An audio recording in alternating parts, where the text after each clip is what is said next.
نحمده ونصلي على رسوله الكريم اما بعد فاعوذ بالله من الشيطان الرجيم بسم الله الرحمن الرحيم رب اشرح لي صدري ويسر لي امري واحلل عقدة من لساني يفقهوا قولي۔ اللہ تعالیٰ کے فضل و کرم سے الحمدللہ آج ہم سورۃ الصاد انشاءاللہ تفسیر اس کی کرنے والے ہیں، آیت نمبر 1 سے 10 تک۔ سب سے پہلی آیت میں آپ دیکھیے کہ اللہ سبحانہ و تعالیٰ نے قرآن کی قسم کھائی ہے اور کہا کہ اس نصیحت والے قرآن کی قسم۔ اللہ تعالیٰ نے اس قرآن کو کہا کہ یہ نصیحت والی ہے، یعنی اس میں ہر ایسی بات کی نصیحت ہے جس سے ہم اپنی دنیا بھی سنوار سکتے ہیں اور اپنی آخرت کو بھی سنوار سکتے ہیں، اور اس کا دوسرا معنی یہ بھی ہے کہ شان و مرتبت والا ہے یہ قرآن۔ تو اللہ تعالیٰ یہاں پہ اس کی اہمیت بتا رہے ہیں اس قرآن کی، اور یہ کہ اس قرآن کی اہمیت بتانے کے بعد بتایا کہ جو کفار مکہ تھے، اتنی عظیم کتاب کے آ جانے کے بعد بھی انہوں نے غرور اور مخالفت میں اس کا انکار کیا، تکبر کی وجہ سے۔ تو اللہ تعالیٰ پھر آیت نمبر 3 میں فرما رہے ہیں کہ کم اہلکنا من قبلہم من قرن، کہ ہم نے ان سے پہلے بھی بہت سے امتوں کو تباہ کر ڈالا، اور وہ امتیں ایسی نہیں کہ کمزور سی تھی بلکہ بہت زیادہ مضبوط اور قوت والی تھی، لیکن اللہ تعالیٰ نے ان کو تباہ کر ڈالا۔ اور اس کی وجہ کیا تھی کہ یہ جو ہے کفر و تکذیب کرتے تھے، اللہ کے کلام پر ایمان نہیں لاتے، اس کا انکار کرتے تھے اور اس کی تکذیب کرتے تھے۔ یہ تو کفار مکہ اور مشرکین اور پہلے کی قومیں کرتے تھے۔ جب آج کل ہم دیکھیں، اپنا بھی جائزہ لیں کہ ہم قرآن کے ساتھ کیا رویہ رکھتے ہیں۔ یعنی بہت افسوس ہوتا ہے کہ آپ دیکھیے اپنے آس پاس لوگوں کو آپ دیکھیں گے کہ جب ان کو قرآن کو سمجھنے کے لیے، سیکھنے کے لیے جب ہم بلاتے ہیں، حفظ کرنے کے لیے، تو ان کے پاس اتنے وجوہات ہوتے ہیں۔ یہ وجوہات ان کو دنیا کے کاموں میں نظر نہیں آتے۔ اگر وقت نہیں ہے تو بس اللہ تعالیٰ کی کتاب کے لیے نہیں ہے، باقی کے سارے کام ہو رہے، شادیاں بھی اٹینڈ ہو رہی ہیں، شاپنگیں بھی ہو رہی ہے، دعوتیں بھی کھائے جا رہی ہے، ہر چیز ہو رہی ہے، کسی چیز میں رکاوٹ نہیں ہے۔ لیکن جیسے ہی قرآن کی طرف کہتے ہیں کہ قرآن کا بھی آپ پر حق ہے، اس کو سمجھ کے پڑھیں، تو جب سارے بہانے یاد آ جاتے ہیں، بچے چھوٹے ہیں، صحت ہماری ساتھ نہیں دیتی، ہمیں ٹائم نہیں ملتا، تو یہ جب دعوتیں، شاپنگیں جب جاتے خود یہ وجوہات بیچ میں نہیں یعنی ان کو obstruct کرتی ہوگی، روکتی نہیں ہوگی۔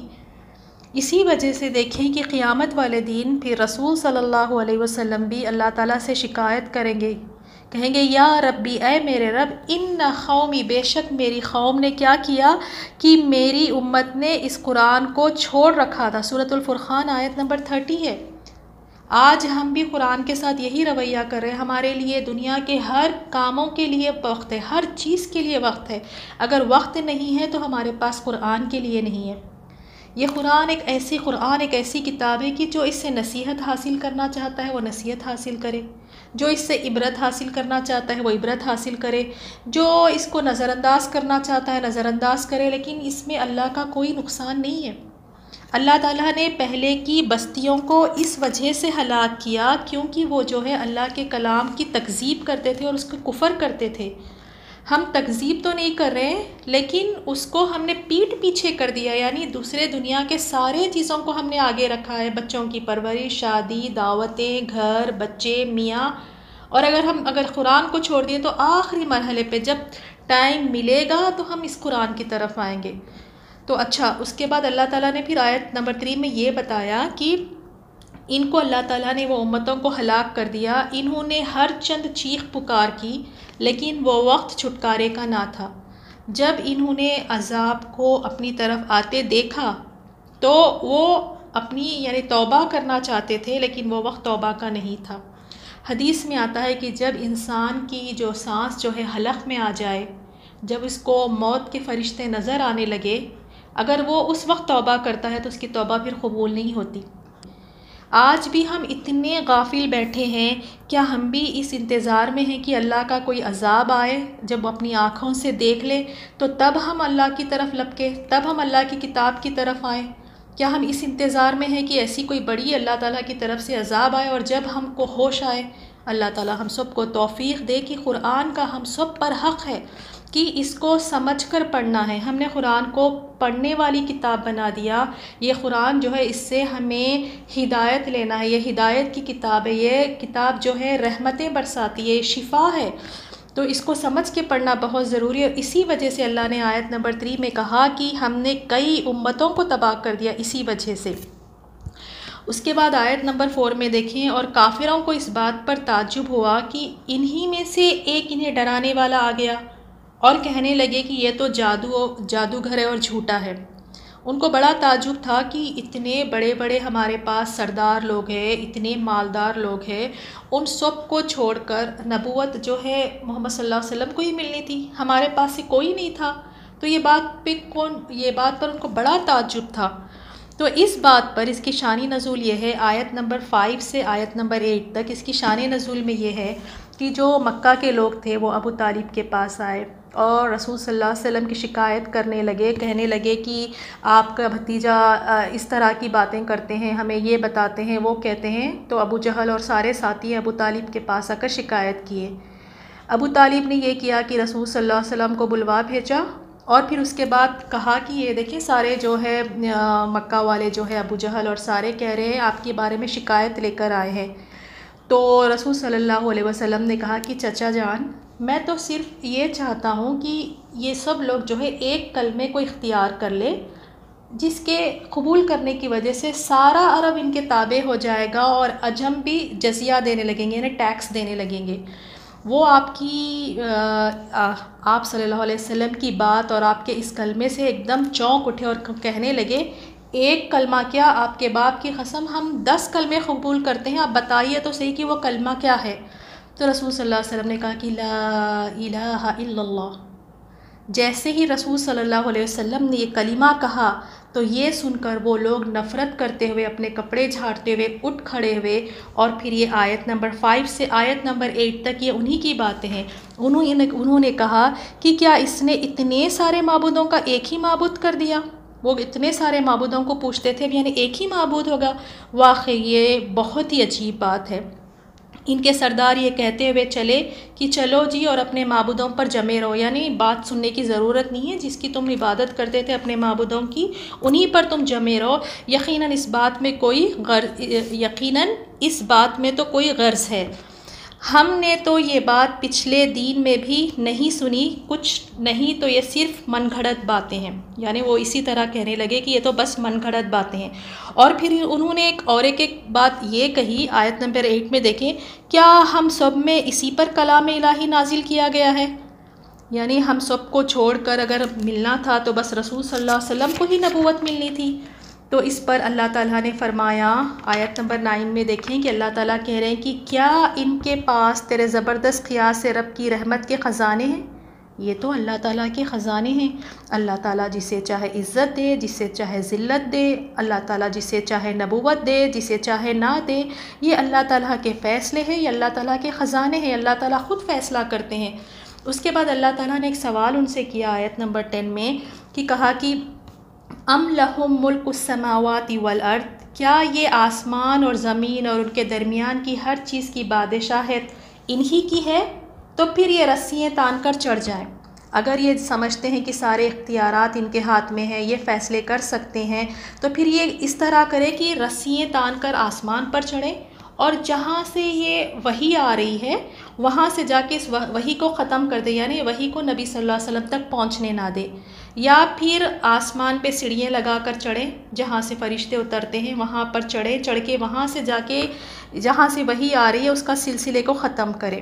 تو اللہ تعالیٰ نے بھی ایک سوال کیا ہے، اور دیکھیے کہ اس میں جو ہے ان کی شکایت یہ تھی کہ رسول صلی اللہ علیہ وسلم ہی کیوں، ہم میں سے کوئی مالدار کوئی ہمارے سردار کو بنا دیتے تو ہمیں بات سمجھ میں آتی، رسول صلی اللہ علیہ وسلم ہی کو کیوں بنایا گیا؟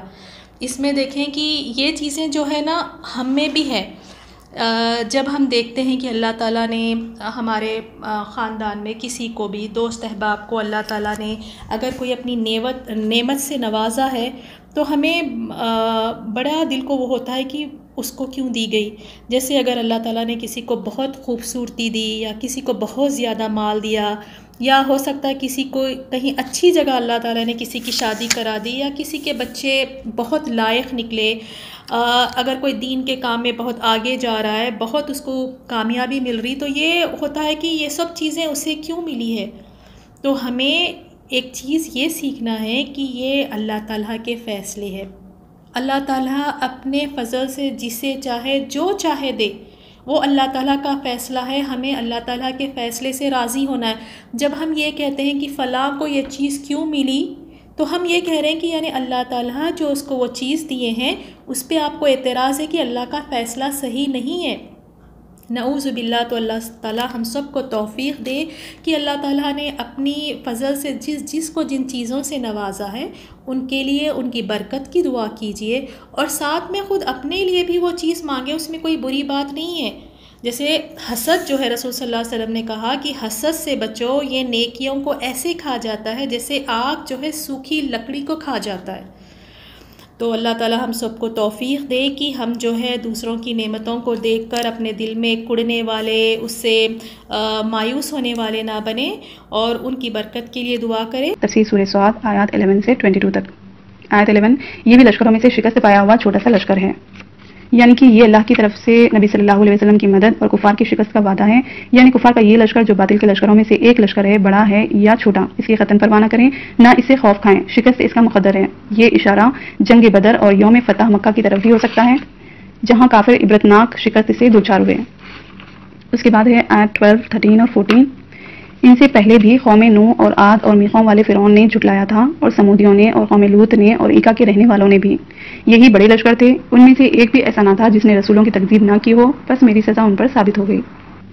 ان قوموں کے بارے میں قرآن میں بار بار ذکر آیا ہے، یاد دہانی کے لیے ہم ان قوموں کے بارے میں تھوڑا سا دیکھ لیتے ہیں۔ اصل میں تمام انبیاء اکرام کی ذمہ داری ہوتی ہے کہ لوگوں کو خالص اللہ کی طرف بلائیں، درست اعمال اور صحیح عقائد کی طرف ان کی رہنمائی کریں۔ قوم نوح کے بارے میں دیکھتے ہیں۔ حضرت نوح علیہ السلام اور حضرت آدم علیہ السلام کے درمیان 10 پشتوں کا فاصلہ ہے۔ حضرت نوح کی قوم کے لوگ صالحین یعنی کہ نیک بندوں کے عقیدت مندوں نے ان پر عبادت خانے قائم کر دیے اور ان کی تصویریں لٹکا دی اور پھر مجسمے بنا دیے، جو بعد میں بتوں کی شکل اختیار کر گئے، جن کی وہ پوجا پاٹ کرنا شروع کر دیے۔ حضرت نوح علیہ السلام نے 950 سال تبلیغ کی، لیکن تھوڑے سے لوگوں کے سوا کسی نے آپ کی تبلیغ کا اثر قبول نہیں کیا۔ کچھ ایمان والے جانوروں کے جوڑے اور نباتات کے ساتھ نوح علیہ السلام کی بنائی ہوئی کشتی میں بیٹھ گئے، جو اللہ کے حکم سے اتنے بڑے طوفان میں بھی چلتی ہوئی ایک پہاڑ جس کا نام جودی تھا وہاں جا کر ٹھہر گئی۔ آخرکار اہل ایمان کے سوا سب کو غرق کر دیا گیا۔ پھر قوم عاد کے بارے میں ہے۔ قوم عاد جن کی رہائش یمن میں ریتیلے پہاڑوں میں تھی اور اپنی قوت و طاقت میں وہ بے مثال تھے، ان کی طرف حضرت ہود علیہ السلام جو اسی قوم کے ایک فرد تھے نبی بنا کر بھیجے گئے۔ یہ اللہ کے ساتھ شرک کرتے اور کئی بتوں اور معبودوں کو مانتے تھے۔ انہیں اپنی قوت پر بڑا ناز تھا، یہ بہت بڑی عمر اور بہت بڑے قد والے تھے، ہمیشہ تندرست و توانا رہتے۔ تکبر اور غرور میں وہ مدمست تھے، زمین میں وہ بے وجہ سرکشی کرتے پھرتے اور کہتے تھے کہ ہم سے زور آور کون ہے۔ انہوں نے اللہ کو للکارا، انہوں نے اپنے نبی کو کہا کہ اگر تو سچا ہے تو اپنے اللہ سے کہہ جس عذاب سے وہ ڈراتا ہے بھیج دے۔ تیز آندھی کے ذریعے ان پر عذاب آیا جو 7 راتیں اور 8 دن مسلسل جاری رہا، جس نے ہر چیز کو تہس نہس کر دیا۔ پھر فرعون کے بارے میں ہے۔ فرعون بڑا جابر اور متکبر بادشاہ تھا، اس کی بڑائی اور سرکشی کا خوف ہر طرف تھا، بلکہ وہ اپنے رب ہونے تک کا دعوے دار تھا۔ اس کی طرف اللہ نے موسیٰ علیہ السلام اور ان کے ساتھ ہارون علیہ السلام کو بھیجا۔ موسیٰ علیہ السلام کو عصا اور چمکتا ہوا ہاتھ یدبیضا کی صورت میں معجزات عطا کیے۔ جب فرعون ایمان نہیں لایا اور بنی اسرائیل جس کو فرعون نے قائد کر رکھا تھا اس کو بھی آزاد کرنے پر آمادہ نہیں ہوا، تو موسیٰ علیہ السلام بنی اسرائیل کو لے کر راتوں رات نکل پڑے۔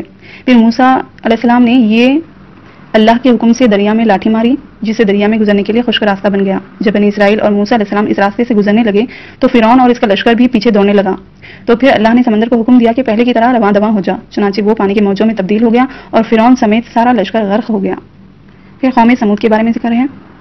قوم سمود ان کی طرف حضرت صالح علیہ السلام نبی بنا کر بھیجے گئے۔ یہ عاد کے بعد کا واقعہ ہے۔ یہ لوگ بھی قوم عاد کی طرح پہاڑوں کو تراش کر گھر بناتے تھے، بڑی قوت اور بڑے طاقت والے تھے اور بتوں کی عبادت کرتے تھے۔ صالح علیہ السلام نے انہیں شرک کرنے سے روکتے رہے اور اللہ کے عذاب سے ڈراتے تھے۔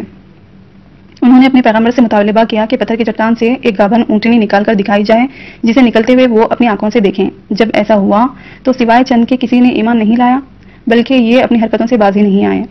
ان ظالموں نے اونٹنی کو بھی قتل کر ڈالا، جس کے 3 دن بعد انہیں چنگھاڑ، سخت چیخ اور زلزلے کے عذاب سے ہلاک کر دیا گیا۔ پھر قوم لوط کا ذکر ہے۔ حضرت لوط حضرت ابراہیم علیہ السلام کے بھتیجے تھے اور انہیں ایک علاقے میں نبی بنا کر بھیجا گیا جسے سدوم کہا جاتا ہے۔ اس قوم میں مرد مردوں کے ساتھ بدفعلی کیا کرتے تھے اور اس برے کام کی ابتدا اسی قوم سے ہوئی۔ یہ سب کے سب فحاشی، عریانی، بے حیائی اور بدکاری میں مصروف تھے۔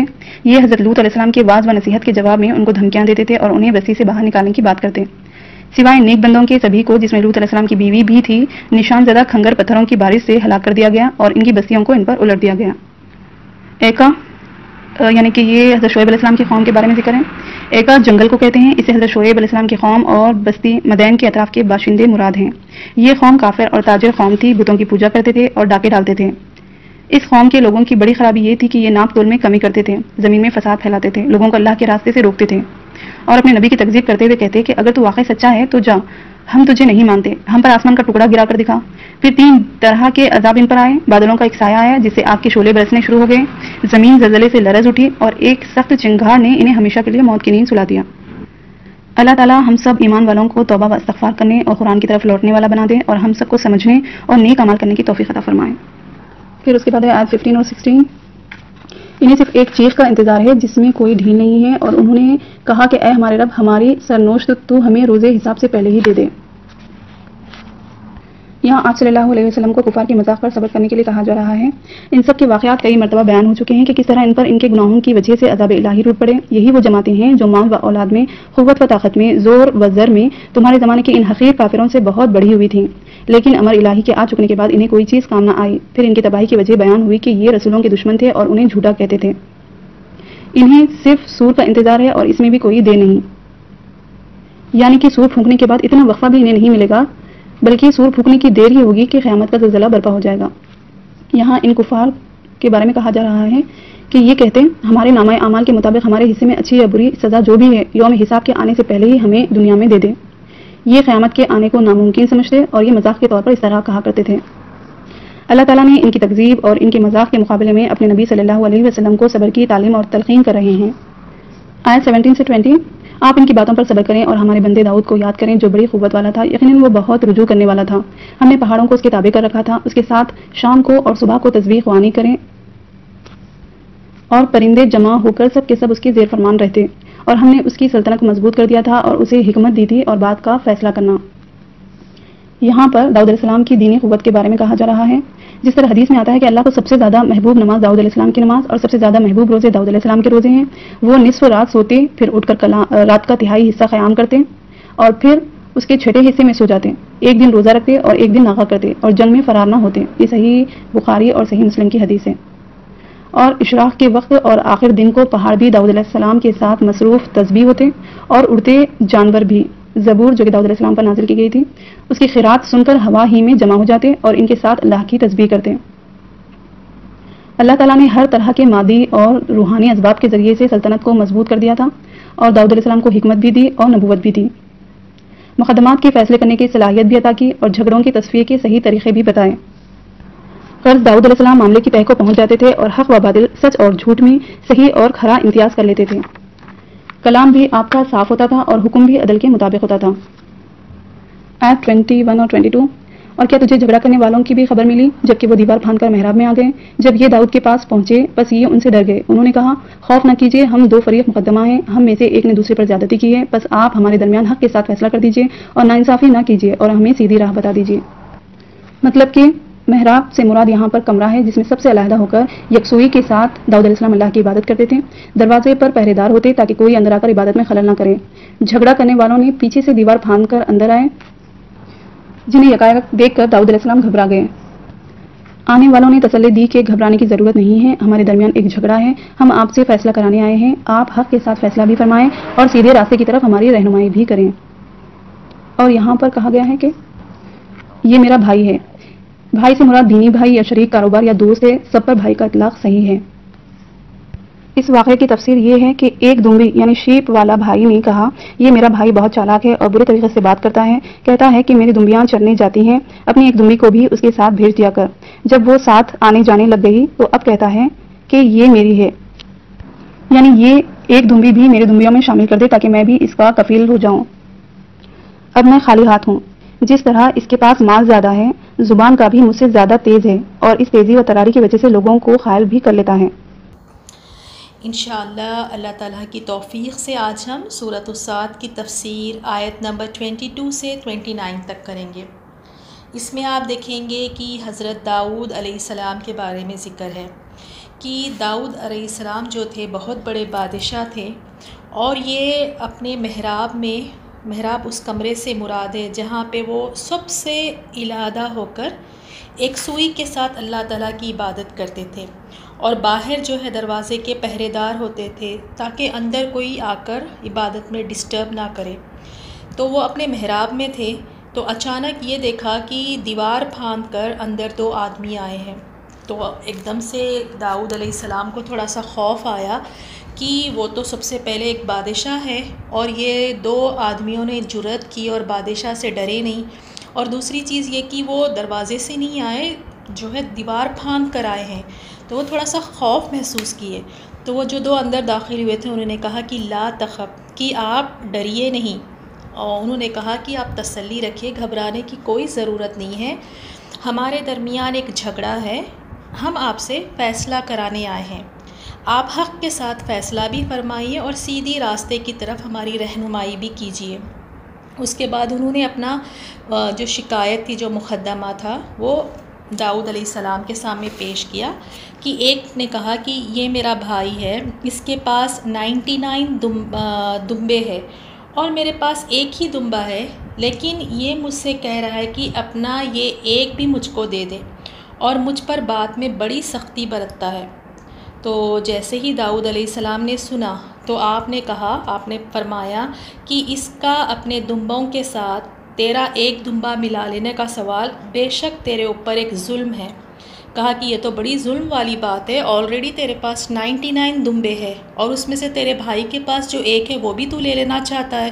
تو داؤد علیہ السلام نے اس سے کہا کہ تو بہت ظلم کرتا ہے اس کے اوپر، اور کہ اکثر جو ہوتے ہیں نا، اکثر حصے دار شریک ایسے ہوتے ہیں کہ ایک دوسرے پر ظلم کرتے ہیں، یعنی اکثر لوگ جب بانٹنے کا مسئلہ آتا ہے یا کچھ اس طرح کی کنڈیشنز ہوتی ہے تو وہ کیا کرتے ہیں، ایک دوسرے پہ ظلم کرتے ہیں، زیادتی کے ساتھ دوسروں کا حق مار لیتے ہیں یا پھر زیادتی سے لے لیتے ہیں۔ لیکن پھر اس کے بعد بتایا کہ الا الذین آمنوا الصالحات، لیکن یہ ہے کہ سوائے ان کے جو ایمان لائے اور جنہوں نے نیک عمل کیے، اور ایسے لوگ بہت ہی کم ہوتے ہیں، یعنی یہ جو چیز سے محفوظ ہوتے ہیں، یہ جو اخلاقی جو برائی ہے، یہ کوتاہی ہے، اس سے اونلی اہل ایمان ہی محفوظ رہتے ہیں، کیونکہ ان کے دلوں میں اللہ کا خوف ہوتا ہے، وہ عمل صالح کے پابند ہوتے ہیں، وہ اس لیے کسی پر زیادتی نہیں کرتے، وہ کسی کا مال نہیں ہڑپتے، وہ کسی کو تکلیف نہیں پہنچانا چاہتے۔ تو اونلی جو ایمان والے ہیں وہی جو ہے اس چیز سے بچتے ہیں، اور کہا کہ ایسے لوگ بہت ہی کم ہوتے ہیں، اکثر لوگ یہ ہوتے ہیں کہ وہ ایک دوسرے کا مال ہڑپتے ہیں۔ تو جیسے ہی پھر اس کے بعد یہ دونوں آدمی چلے گئے تو فوراً داؤد علیہ السلام ریئلائز کرے کہ یہ تو میری آزمائش تھی، اللہ تعالیٰ مجھے آزمانا چاہتے تھے، کیونکہ داؤد علیہ السلام نے ایک ہی آدمی کی بات سن کے فیصلہ دے دیا، دوسرے آدمی کی بات نہیں سنی۔ جب ہم فیصلہ کرتے ہیں تو ہمیں بھی یہ چیز کا خیال رکھنا چاہیے کہ جب ہم فیصلہ کریں تو دونوں طرف کی سنیں، ایک طرف کی ہم فوراً سے بات سن کے کیا ہے پھر فیصلہ دے دیتے ہیں۔ اکثر ہمارے ساتھ بھی، ہمارے آس پاس دیکھیں کہ اس طرح کا ہمارے ساتھ بھی ہو جاتا ہے کہ کوئی آ کے ہمارے پاس کسی کی شکایت کرتا ہے تو بس وہ ایک ہی کی بیس پہ وہ جو بتاتی ہے نا، اسی کی بیس پہ ہم فیصلہ لے لیتے ہیں۔ تو اس کا بہت خیال رکھنا چاہیے کہ کوئی بھی اگر آپ کے پاس آ کے کسی کے بارے میں، کسی کے شوہر کے بارے میں، یا کہ کوئی اپنی ساس کی شکایت کرتی ہے یا کوئی شوہر کی شکایت کرتی ہے یا کوئی بھائی بہن کی، تو آپ ججمنٹل نہ بنیے، جب تک آپ دونوں طرف کی نہیں سن لیں آپ بالکل نہیں کہہ سکتے کہ کون صحیح ہے اور کون غلط ہے۔ تو داؤد علیہ السلام سے بھی ایک چھوٹی سی کوتاہی ہو گئی، اور جیسے ہی انہوں نے ریئلائز کیا کہ یہ تو اللہ تعالیٰ کی طرف سے آزمائش تھی، تو انہوں نے کیا کرا، وَخَرَّ رَاكِعًا، کہ اس کا مطلب ہے کہ وہ سجدے میں گر پڑے، عاجزی کے ساتھ اللہ تعالیٰ کے سامنے استغفار کی اور فوراً گر پڑے اور اللہ تعالیٰ کے ساتھ رجوع کیا، اللہ تعالیٰ سے معافی مانگنے لگی۔ ایک جو چیز ہمیں سیکھنے مل سکتی ہے اس داؤد علیہ السلام کے قصے سے، کہ داؤد علیہ السلام نے فوراً اس کو ریئلائز کر کے ایڈمٹ کیا، مان لیا کہ غلطی میری ہے، اور وہ سجدے میں گر پڑے۔ اگر ہم جیسے ہوتے نا وہاں پہ تو ہم کتنے بہانے بناتے کہ اس میں میرا کیا قصور ہے، میں تو عبادت کرتے بیٹھی تھی، اچانک سے وہ پیچھے کے دروازے سے آ گئے، ہڑبڑا کے میں نے فیصلہ کر دیا، ان کو اس وقت پہ نہیں آنا چاہیے تھا، وہ تھوڑا سا انتظار کرتے، پتہ نہیں ہزار بہانے ہم بتاتے اپنے آپ کو بری کرنے کے لیے۔ لیکن ہم دیکھ رہے ہیں بار بار کہ نبیوں کا یہ رویہ ہوتا تھا، یہ ان کی فطرت ہوتی تھی کہ وہ جب بھی ان سے کوئی ہلکی سی بھی اگر ان سے کچھ غلطی ہو جاتی نا، گناہ تو نہیں کہہ سکتے اسے، غلطی، تو اس کو فوراً مان کے اپنے اوپر ہی ملامت کرتے تھے۔ تو ہمیں بھی اسی طرح کرنا چاہیے کہ جب بھی اگر ہم سے کچھ غلطی ہو تو ہم اللہ تعالیٰ کو ریزنز اور بہانے نہ بتائیں۔ جیسے ابلیس بھی، کہ ابلیس نے بھی اللہ تعالیٰ سے کہا کہ تو نے مجھے بہکایا تھا اللہ، تو اس میں میرا کیا قصور ہے؟ لیکن آدم علیہ السلام نے اپنی غلطی کو مانا اور اللہ تعالیٰ سے مغفرت مانگی، اپنی گناہوں کی بخشش مانگی، تو اللہ تعالیٰ نے پھر آدم علیہ السلام کے درجے بھی بلند کیے۔ لیکن جہاں پہ شیطان ابلیس نے اپنے ریزنز بتانے شروع کیے کہ اس وجہ سے اس وجہ سے کیا، تو نے مجھے آگ سے پیدا کیا، انہیں تو نے مٹی سے پیدا کیا تھا، میں زیادہ بہتر ہوں تو میں کیوں کروں۔ جب ہم اس طرح کے وجوہات اور اس طرح کی ریزننگ اللہ تعالیٰ کے سامنے کرتے ہیں تو یہ ایک مومن کے لیے زیب نہیں دیتا یہ۔ تو فوراً داؤد علیہ السلام بھی کیا کیے، عاجزی کے ساتھ گر پڑے اور اللہ تعالیٰ سے رجوع کیا۔ پھر اللہ تعالیٰ فرماتے ہیں کہ بس ہم نے بھی ان کا وہ قصور معاف کر دیا، یقیناً وہ ہمارے نزدیک بڑے مرتبے والے اور بہت اچھا ٹھکانے والے ہیں۔ اس کے بعد اللہ سبحانہ و تعالیٰ آیت نمبر 26 میں دیکھیں کہ اتنی پیاری نصیحتیں داؤد علیہ السلام کو کر رہے ہیں، جس سے ہمیں بھی سیکھنا چاہیے کہ اللہ سبحانہ و تعالیٰ کہہ رہے ہیں کہ اے داؤد، ہم نے تمہیں زمین میں خلیفہ بنا دیا، تم لوگوں کے درمیان حق کے ساتھ فیصلہ کرنا۔ تو سب سے پہلی نصیحت یہ کی کہ حق کے ساتھ فیصلہ کرو۔ داؤد علیہ السلام تو بادشاہ تھے، ان کی کافی ملکیت تھی۔ اگر ہم اس آیت کو ہم اپنے اوپر لیں تو ایک دیکھیں کہ جس گھر میں ہم رہتے ہیں وہ بھی ایک ہمارا چھوٹا سا کنگڈم، ہماری مملکت ہے، وہ بھی ایک چیز ہے۔ جو ہمارے انڈر ہے ہمیں بھی چاہیے کہ ان کے ساتھ ہم حق کے ساتھ فیصلہ کریں، چاہے وہ میرے بچوں کے اگینسٹ ہی کیوں نہ جا رہا ہو، چاہے وہ میرے اگینسٹ ہی کیوں نہیں جا رہا ہے وہ فیصلہ، لیکن حق کے ساتھ فیصلہ کرنا چاہیے۔ اور دوسری نصیحت جو اللہ سبحانہ و تعالیٰ نے کی کہ اپنی نفسانی خواہشوں کی پیروی نہ کرو، اور نہ کرو وہ تمہیں اللہ کی راہ سے بھٹکا دیں گی۔ یہ جو نفس ہوتا ہے، حدیث میں آتا ہے کہ سب سے بدترین الہ جو ہے نا، جس کی پوجا ہوتی ہے، جس کی عبادت ہوتی ہے، وہ نفس ہے۔ آپ دیکھیں کہ ہر کوئی اپنے نفس کی عبادت کرتا ہے۔ اللہ تعالیٰ ہمیں محفوظ رکھیں کہ جیسے جیسے ہمارا نفس ہمیں کہتا ہے نا، ہم ویسے ویسے کرتے جاتے ہیں۔ اگر جیسے نفس کا دوسرا نام آپ یہ کہہ رہے ہیں کہ دل چاہتا ہے، بس آج میرا دل چاہ رہا ہے کہ میں دیر تک سوتی رہوں، تو بس دیر تک سو جاتے ہیں، نمازیں بھی نکل جاتی ہے۔ بس آج میرا دل بڑا اداس سا ہے تو بس میں جاؤں گی کچھ اپنے آپ کو انٹرٹین کرنے کے لیے، کچھ گانے سنوں گی یا مووی دیکھوں گی یا کچھ کروں گی۔ تو بس جو نفس کہتے جا رہا نا، اس کی بات مانتے جاتے ہیں۔ حالانکہ ہونا کیا چاہیے تھا کہ بات کس کی ماننا ہے، حکم کس کا چلنا ہے، کس کا حکم ہمیں ماننا ہے، اللہ تعالیٰ کا۔ لیکن اللہ کو چھوڑ کر ہم کیا کرتے ہیں، اپنے نفس کی سنتے جاتے ہیں۔ ہمیں اپنے آپ کو کنٹرول کرنے آنا چاہیے کہ اپنے آپ کو ہم کیسے کنٹرول کریں۔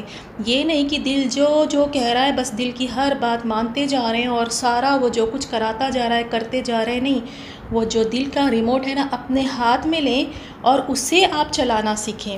تو کہا کہ یہ جو خواہش کی جو اپنے خواہشوں کی، نفسانی خواہشوں کی جو پیروی کرتے ہیں، تو وہ کیا ہوتا ہے، اس سے پھر انسان بھٹک جاتا ہے۔ یقیناً جو لوگ اللہ کی راہ سے بھٹک جاتے ہیں تو پھر ان کے لیے سخت عذاب ہے، اس لیے کہ انہوں نے حساب کے دن کو بھلا دیا۔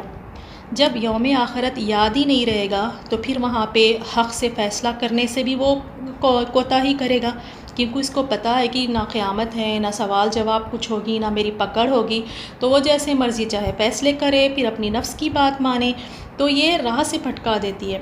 اس کے بعد اللہ سبحانہ و تعالیٰ آیت نمبر 27 میں فرما رہے ہیں کہ وَمَا خَلَقْنَا السَّمَاءَ وَالْأَرْضَ وَمَا بَيْنَهُمَا بَاطِلًا، اور ہم نے آسمان و زمین اور ان کے درمیان کی چیزوں کو ناحق پیدا نہیں کیا۔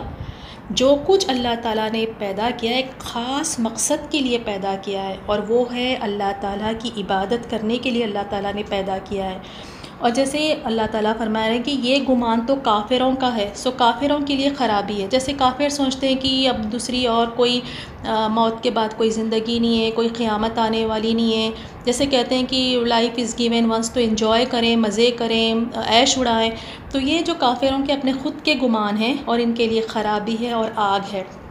اس کے بعد اللہ سبحانہ و تعالیٰ فرما رہے ہیں کہ کیا ہم نے ان لوگوں کو جو ایمان لائے اور نیک عمل کیے ان کے برابر کر دیں گے جو ہمیشہ زمین میں فساد مچاتے ہیں، مچاتے رہے ہیں، یا پرہیزگاروں کو بدکاروں جیسا کر دیں گے؟ یہاں پہ آپ دنیا میں دیکھیں سب مل جل کے ہے، کافر بھی ہے، مشرک بھی ہے، زانی بھی ہے، قاتل بھی ہے، ہر کوئی دیکھیں کہ ایک ساتھ مل جل کر ہے۔ لیکن قیامت والے دن اللہ تعالیٰ سب کو الگ الگ کر دے گا، وہاں پہ سارے فاجر ایک ساتھ ہو جائیں گے، سارے کافر ایک ساتھ ہو جائیں گے، سب کے اللہ تعالیٰ گروہ گروہ بنا دے گا۔ اسی طرح انبیاؤں کا ایک گروہ ہوگا، وہاں پہ صابرون کا ایک ہوگا، مومنون کا ہوگا۔ تو اللہ تعالیٰ کے نزدیک تو نا یہ برابر ہو ہی نہیں سکتے۔ ایک انسان جو پرہیزگار ہے، جو اپنی زندگی کو ڈر ڈر کے اللہ سے گزار رہا ہے، وہ حرام بھی نہیں کھاتا، وہ حلال کھا رہا ہے، وہ راتوں میں اٹھ اٹھ کر عبادت کر رہا ہے اور ایک ایک قدم اپنا پھونک پھونک کے رکھتا ہے کہ کہیں اللہ مجھ سے ناراض نہ ہو۔ اور دوسری طرف ایک ہے کہ اس نہ تو اس کے اللہ کا ڈر ہے، حرام بھی کھا رہا ہے، لوگوں کو تکلیفیں بھی دے رہا ہے، نہ اللہ تعالیٰ کی فرما برداری ہے۔ تو کیا یہ دونوں برابر ہو سکتے ہیں؟ اللہ کے نزدیک تو نہیں ہو سکتے۔ اور دوسری جگہ بھی اللہ سبحانہ و تعالیٰ نے بتایا کہ جو علم رکھتے ہیں اور جو علم نہیں رکھتے نا، وہ اللہ تعالیٰ کی نظر میں برابر نہیں ہے۔ جو علم رکھتے ہیں، جو علم سیکھتے ہیں، جن کے پاس علم ہے، اللہ تعالیٰ نے ان کو درجے دیے ہیں۔ اس کے بعد اللہ سبحانہ و تعالیٰ نے آیت نمبر 29 میں فرمایا کتاباً انزلناہ الیک مبارکاً، کہ یہ بابرکت کتاب ہے جسے ہم نے آپ کی طرف اتارا ہے۔ یہ کتاب کو بابرکت کہا کہ یہ برکتوں والی کتاب ہے۔ چلیں یہاں تک تو ہم سب مانتے ہیں کہ یہ کتاب برکتوں والی ہے، اسی لیے صبح شام ہر کوئی اس کی تلاوت کرتا ہے، پڑھتا ہے، کیونکہ پتہ ہے کہ یہ برکت والی کتاب ہے۔ لیکن یہ برکت آئے گی کب، یہ بھی اس میں بتا دیا۔ کب کی کہا کہ لیدبروا، کہ جب تم جو ہے ان آیتوں میں غور و فکر کریں گے۔ اصل مقصد جو ہے قرآن کا مبارک یہ جبھی بنے گی جب اس کی آیتوں میں غور و فکر کریں گے، کہ ہر آیت کو اپنے آپ پر لے کر دیکھیں گے کہ مجھے اس سے کیا کرنا ہے، یہ آیت میرے ایمان کو کیسے بڑھا سکتی ہے، یہ آیت مجھے اللہ کے کیسے قریب کر سکتی ہے، یہ آیت میری زندگی اور آخرت کیسے سدھار سکتی ہے۔ تو ہمیں ہر ایک آیت پہ تدبر کرنا ہے، کہ غور و فکر کرنا ہے، تو تب جا کے یہ کتاب جو ہے پھر برکت ہمیں ہماری زندگی میں بھی برکت لائے گی، ہماری آخرت میں بھی۔ اور دوسری چیز کیا ہے اس سے، کہ اس میں غور و فکر کرے۔ اور اللہ تعالیٰ نے کہا کہ یہ تو بس نہ عقل مندوں کے لیے ہی ہے کہ یہ وہ اس سے نصیحت حاصل کرتے ہیں۔ پڑھیں گے ہزاروں لوگ، لیکن نصیحت اس سے کون حاصل کرے گا؟ جس میں عقل ہے، جو عقل مند ہے۔ اور عقل مند کون ہوگا؟ جو غور و فکر کرے گا۔ تو اللہ تعالیٰ ہم سب کو توفیق دے کہ ہم اللہ تعالیٰ کی اس کتاب کو سمجھ کر پڑھنے والے بنیں، اس میں غور و فکر کریں۔ سورۃ الصاد تفسیر آیات 30 سے 40۔ انشاءاللہ ان آیتوں میں ہم سلیمان علیہ السلام کا ذکر دیکھیں گے۔ اللہ تعالیٰ نے بیان فرمایا ہے کہ اس نے داؤد کو سلیمان عطا کیا، یعنی سلیمان علیہ السلام کو نبی بنایا، اور فرمایا نعم العبد، بہت خوب بندے تھے، انہ اواب، اور بے شک وہ اللہ تعالیٰ کی طرف رجوع کرنے والے تھے۔ یہ حضرت سلیمان علیہ السلام کی تعریف ہے کہ وہ کثرت سے اللہ تعالیٰ کی اطاعت و عبادت کرنے والے اور اسی کی طرف رجوع کرنے والے تھے۔ اور ارشاد باری تعالیٰ ہے آیت نمبر 31 میں کہ یعنی جب سلیمان علیہ السلام کی مملکت و سلطنت میں ان کے سامنے عمدہ تیز رفتار اصیل گھوڑے جب پیش کیے گئے، یعنی یہ گھوڑے ایسے ہوتے تھے جو اپنے 3 پاؤں اور چوتھے پاؤں کے کنارے پر کھڑے ہوتے، اور جیاد کے معنی ہے تیز رفتار۔ تو جب یہ گھوڑے پیش کیے گئے تو سلیمان علیہ السلام کہنے لگے آیت نمبر 32 میں، تو کہنے لگے کہ میں نے اپنے پروردگار کی یاد سے غافل ہو کر مال کی محبت کو اختیار کیا ہے، حتیٰ کہ وہ سورج پردے میں چھپ گیا۔ کئی ایک ائمہ سلف اور مفسرین نے ذکر کیا ہے کہ آپ گھوڑوں کے مشاہدے میں اس قدر مشغول ہوئے کہ عصر کی نماز کا وقت ختم ہو گیا، اور اسی سلسلے میں قطعی بات یہ ہے کہ عمدن نہیں بلکہ بھول جانے کی وجہ سے آپ کی نماز رہ گئی تھی، جیسے کہ غزوہ خندق کے موقع پر بھی نبی صلی اللہ علیہ وسلم اس قدر مشغول ہو گئے تھے کہ آپ نماز عصر نہ پڑھ سکے، حتیٰ کہ آپ نے اسے غروب آفتاب کے بعد ادا فرمایا تھا۔ آیت نمبر 33 میں کہا ردوہا علیہ، بولے کہ ان کو میرے پاس واپس لے آؤ۔ پھر ان کی ٹانگوں اور گردنوں پر ہاتھ پھیرنے لگے۔ اور امام حسن بصری رحمۃ اللہ نے کہا کہ سلیمان علیہ السلام نے فرمایا، نہیں، اللہ کی قسم، تم مجھے میرے رب کی عبادت سے غافل نہیں کرو گے، یہ تمہاری زندگی کے آخری لمحات ہے۔ پھر انہوں نے حکم دیا اور ان گھوڑوں کی کونچیں کاٹ دی۔ اور اسی طرح دوسری تفسیر میں یہ بھی آتا ہے، علی بن ابو طلحہ بن ابن عباس رضی اللہ تعالیٰ عنہما سے روایت ہے کہ آپ نے فرمایا کہ ان کی کونچیں نہیں کاٹی، بلکہ محبت سے گھوڑوں کی ٹانگوں اور گردنوں پر ہاتھ پھیرنا شروع کر دیا ہے۔ تو یعنی اس میں دو قول ملتی ہیں۔ کچھ مفسرین کہتے ہیں کہ سلیمان علیہ السلام نے ان گھوڑوں کو قتل کر دیا کیونکہ ان کی وجہ سے جو ہے آپ تھوڑا سا اللہ کی عبادت میں غافل ہوئے، اور کچھ مفسرین یہ کہتے ہیں کہ نہیں، سلیمان علیہ السلام جو ہے ان گھوڑوں سے اس لیے محبت کرتے تھے کیونکہ یہ جنگ کے لیے تھے، تو گھوڑوں سے محبت بھی اللہ کے لیے تھی۔ تو جب وہ گھوڑوں کو یعنی ان کی آنکھوں سے اوجھل ہو گئے تو دوبارہ پھر ان گھوڑوں کو اپنی طرف بلایا اور پھر ان کی گردنوں اور ٹانگوں پر ہاتھ پھیرنے لگے محبت سے۔ تو یہ دو قول ہے۔ جب اس طرح کی ناراضگی اللہ تعالیٰ کی خاطر ہو کہ آپ ان گھوڑوں کے دیکھنے میں اس قدر مشغول ہو گئے کہ نماز عصر ادا نہ فرما سکے، حتیٰ کہ اس کا وقت ختم ہو گیا، یہی وجہ ہے کہ جب آپ نے اللہ تعالیٰ کی خاطر گھوڑوں کو چھوڑ دیا تو اللہ تعالیٰ نے آپ کو گھوڑوں سے بہتر چیز عطا فرما دی، اور وہ ہوا تھی کہ آپ جہاں پہنچنا چاہتے وہ آپ کے حکم سے نرم نرم چلنے لگتی، اور اس کی صبح کی منزل 1 مہینے کی راہ ہوتی اور شام کی منزل بھی مہینے بھر کی ہوتی تھی، اور یہ ہوا گھوڑوں کی نسبت زیادہ تیز بھی اور بہتر تھی۔ رسول صلی اللہ علیہ وسلم بھی ایک حدیث میں فرمائے کہ بے شک اللہ تعالیٰ کی ڈر کی وجہ سے تم جس چیز کو چھوڑ دو گے تو اللہ تمہیں اس سے بہتر چیز عطا فرمائے گا۔ اب آیت 34 اور 40 میں ہم دیکھتے ہیں 34 سے 40 تک حضرت سلیمان علیہ السلام کی آزمائش۔ ارشاد باری تعالیٰ ہے کہ وَلَقَدْ فَتَنَّ سُلَيْمَانَ، اور البتہ تحقیق ہم نے سلیمان علیہ السلام کی آزمائش کی اور ان کے تخت پر ایک دھڑ ڈال دیا۔ اللہ تعالیٰ نے اس دھڑ کی حقیقت کو بیان نہیں فرمایا جسے اس نے سلیمان علیہ السلام کے تخت پر ڈال دیا تھا، لہٰذا ہمارا اس بات پر ایمان ہے کہ اللہ تعالیٰ نے ان کے تخت پر ایک دھڑ ڈال کر ان کی آزمائش فرمائی تھی، لیکن ہم یہ نہیں جانتے کہ وہ دھڑ کیا تھا۔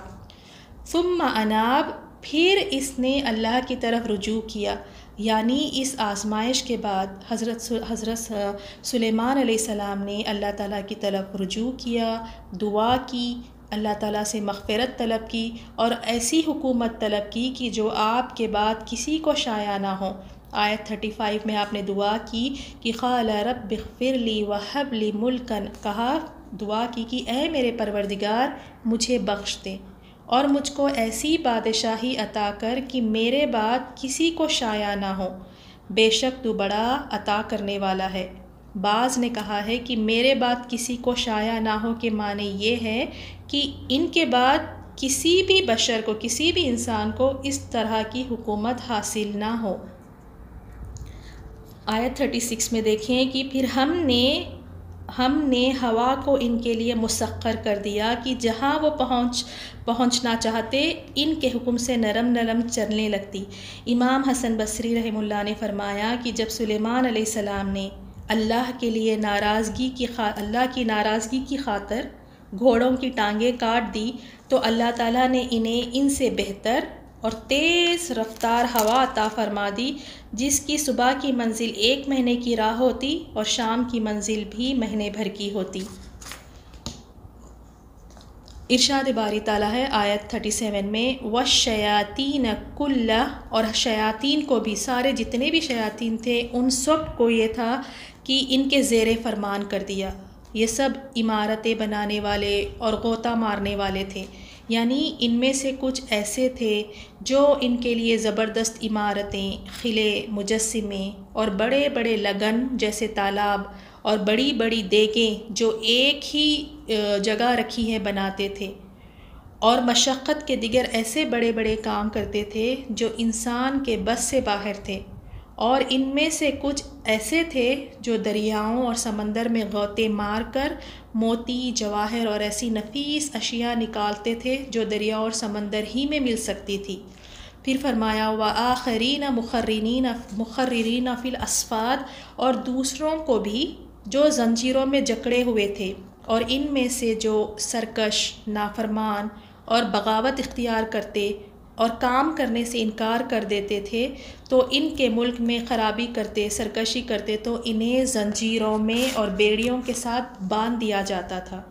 پھر آیت نمبر 39 میں اللہ تعالیٰ فرما رہے ہیں کہ ھذا عطاؤنا، ہم نے کہا کہ یہ ہماری بخشش ہے، پس چاہو تو احسان کرو یا چاہو تو رکھ چھوڑ دو بغیر حساب کے، یعنی ہم نے تمہیں تمہارے سوال کے مطابق جو بادشاہت اور کامل سلطنت تمہیں بخشی ہے، تو اس میں سے جسے چاہو دو اور جسے چاہے نہ دو، تم سے کچھ حساب نہیں لیا جائے گا، تم خود بھی جو بھی کرو گے وہ جائز ہوگا، اور جو بھی تم فیصلہ کرو گے وہ صحیح ہوگا۔ اللہ تعالیٰ نے اتنا اختیار سلیمان علیہ السلام کو دیا کہ وہ جو فیصلہ کریں گے صحیح ہوگا، وہ جو کرنا چاہے وہ جائز ہوگا، اور کہا کہ کچھ بھی آپ سے حساب نہیں لیا جائے گا۔ اسی طرح جو ہے رسول صلی اللہ علیہ وسلم کو بھی جب یہ اختیار دیا گیا تھا کہ اگر آپ چاہیں تو عبد اور رسول بن جائیں، اللہ تعالیٰ کے غلام بندگی میں اور جو ہے رسول بن جائیں، اور یہ وہ ہوتا ہے کہ جب انسان عبد بن جاتا ہے، رسول بن جاتا ہے، تو اس کا یہ ہے کہ پھر اسے اللہ کے اس کو حکم دیا جاتا ہے اور اس حکم کے مطابق اس کو عمل کرنا ہوتا ہے۔ اور دوسرا یہ کہا کہ یا پھر نبی اور بادشاہ بن جائے، کہا کہ عبد یا رسول بن جائے یا نبی یا بادشاہ بن جائے، جسے چاہے عطا کرے اور جسے چاہے محروم رکھے، کوئی حساب یا کوئی گناہ نہیں ہوگا۔ اگر آپ یہ اختیار کرتے ہیں نبی کہ آپ جو ہے بادشاہ بن جائیں، تو آپ جو چاہے فیصلہ کرے، آپ سے کسی چیز کا حساب نہیں ہوگا، آپ پر کوئی گناہ نہیں ہوگا۔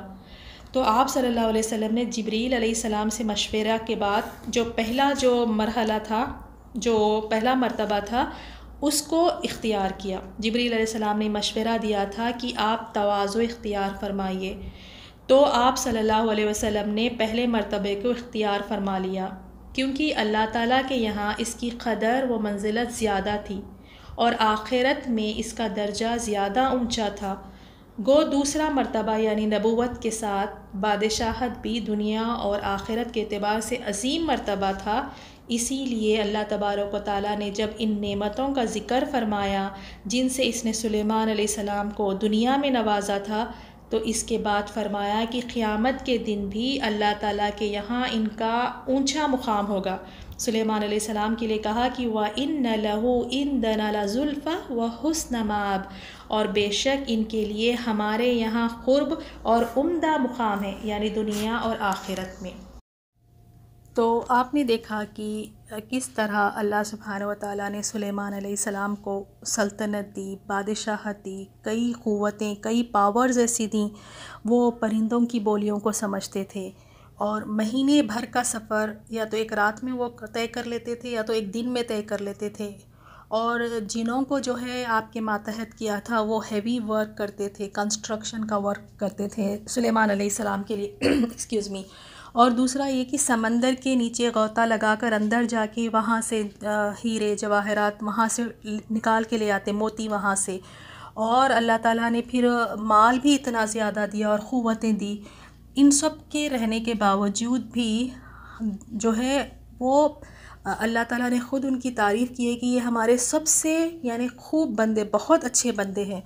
تو میں اب یہ چاہتی ہوں کہ آپ سب جو ہے نا خود ایک غور و فکر کریں سلیمان علیہ السلام کی زندگی میں اور ان کے قصے میں، اور اپنے لیے 3 نصیحتیں ڈھونڈ کے نکالیں، کمپیئر کریں کہ آپ کی لائف اور ہماری لائف اور سلیمان علیہ السلام کی جو لائف تھی اس میں سے 3 نصیحتیں ڈھونڈ کے نکالے، اور اللہ تعالیٰ سے ہم دعا کرتے ہیں کہ اللہ تعالیٰ ہمیں اتنی حکمت دے، ایسی توفیق دے کہ ہم جو ہے غور و فکر کریں، دوسروں کا انتظار نہ کریں کہ کوئی آ کے ہمیں بتائیں کہ اس سے ہمیں یہ سیکھ ملتی ہے، اس سے ہمیں یہ سیکھ ملتی ہے۔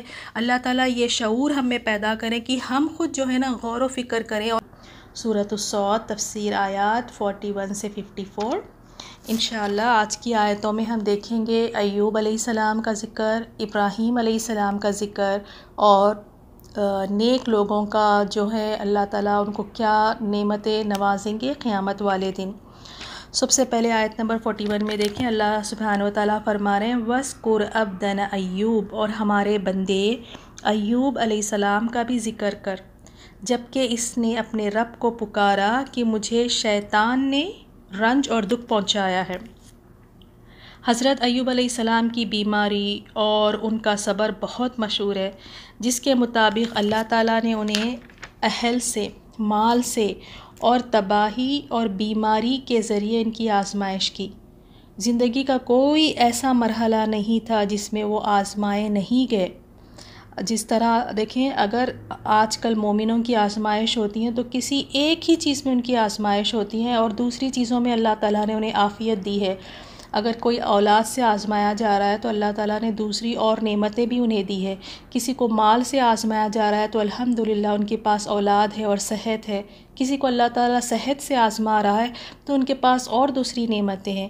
لیکن ایوب علیہ السلام کو اللہ تعالیٰ نے ہر چیز سے آزمایا، مال سے بھی، اولاد سے بھی، تباہی سے بھی اور بیماری سے بھی ان کی آزمائش کی، جس میں وہ کئی سال مبتلا رہے۔ تفسیر میں آتا ہے کہ تقریباً 18 سال کے قریب ان کی یہ آزمائش ہوئی، اور صرف ایک بیوی ان کے ساتھ تھی جو صبح شام ان کی خدمت کرتی، اور کہیں گھروں میں جا کر وہ کام کاج کرتی، اور وہاں سے جو ملتا اس سے آ کر گھر میں جو ہے اپنے گھر میں رزق کا انتظام بھی کرتی۔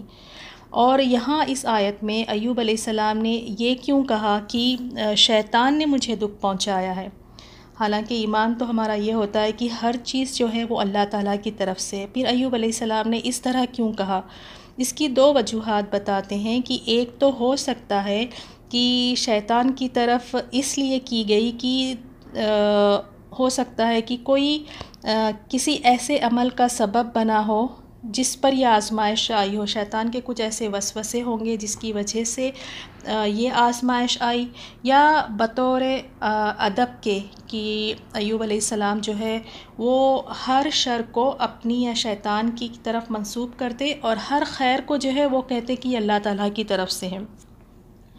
اس کے بعد آیت نمبر 42 میں اللہ سبحانہ وتعالیٰ نے فرمایا کہ ارکس برجلک، کہ اپنا پاؤں مارو، اور کہا کہ یہ نہانے کا ٹھنڈا پانی ہے، وہ شرابن، اور یہ پینے کے لیے پانی ہے۔ اللہ تعالیٰ نے حضرت ایوب علیہ السلام کی دعا قبول فرمائی جب انہوں نے دعا کی کہ انی مسنی الضر وانت ارحم الراحمین۔ یہ دعا ہم سب کو یاد ہونی چاہیے کہ جب بھی ہمیں کوئی بیماری ہو یا کوئی تکلیف ہو تو ہم اس دعا کو بکثرت سے پڑھیں۔ تو جب ایوب علیہ السلام کی دعا اللہ تعالیٰ نے قبول فرمائی اور ان سے کہا کہ زمین پر پیر مارو جس سے ایک چشمہ جاری ہوگا، اس کے پانی پینے سے اندرونی بیماریاں اور غسل کرنے سے ظاہری بیماریاں دور ہو گئی۔ بعض کہتے ہیں کہ یہ 2 چشمے تھے، ایک سے غسل فرمایا اور دوسرے سے پانی پیا، لیکن قرآن کے الفاظ سے پہلی بات کی تائید ہوتی ہے، یعنی ایک ہی چشمہ تھا۔ اور پھر آیت 43 میں اللہ سبحانہ وتعالیٰ نے فرمایا اور ہم نے اس کو پورا کنبہ عطا فرمایا، بلکہ اتنا ہی اور بھی اس کے ساتھ اپنی خاص رحمت سے اور زیادہ عطا فرمایا، اور عقل مندوں کے لیے نصیحت ہے۔ بعض کہتے ہیں کہ پہلا کنبہ جو بطور آزمائش ہلاک کر دیا گیا تھا، اسے دوبارہ زندہ کر دیا گیا اور اس کی مثل اور مزید کنبہ عطا کر دیا گیا، لیکن یہ بات درست نہیں ہے، یہ بات ثابت نہیں ہے۔ زیادہ بات یہی ثابت ہے، صحیح بات یہی ہے کہ اللہ تعالیٰ نے پہلے سے زیادہ مال اور اولاد سے انہیں نوازا جو پہلے سے دگنا تھا۔ اور پھر فرمایا اللہ تعالیٰ نے وَذِكْرَ لِأُولِي الْأَلْبَابِ، عقل مندوں کے لیے نصیحت ہے، یعنی ہم مومنوں کے لیے اس میں بہت بڑی نصیحت ہے۔